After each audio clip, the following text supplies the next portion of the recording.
Hey guys, welcome back to Walton Technology. Today we're going to take a step back in time. This is an iPhone 4S. This did release back on October 14th of 2011. So we're going to unbox this.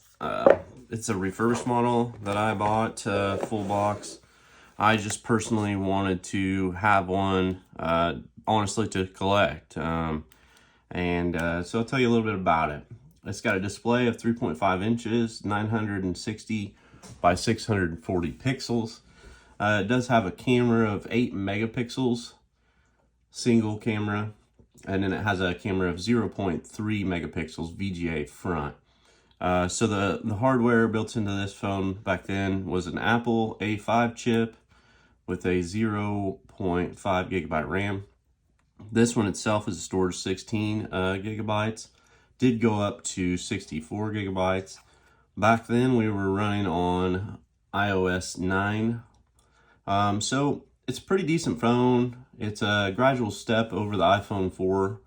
Improves with internals, but keeping the same look and feel. At the same time though, it brings reworked iOS 5 and more, and introduces Siri, a personal voice assistant allowing you to vocally communicate with the iPhone. So that really changed the iPhone. It is a nice device, really light. With that 8 megapixel camera, you could record videos up to 1080p.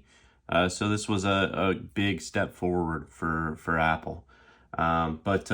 Just like I said, taking you guys back in time a little bit, letting you know how far we've came. So you did have your silent switch back then. Not much like the iPhone 15 Pro we have today with just the hold down button. But your volume up and down for your ringer and if you were watching videos. So back then they did have FaceTime on this model. But like I said, guys, just taking you a step back in time. So it did come with back then a cube charger, the pin connector, the old school pin connector, and then a set of wired headphones. But I appreciate you guys stopping by Walton Technology. Don't forget to subscribe and hit that like button. You guys have a good day. Thank you.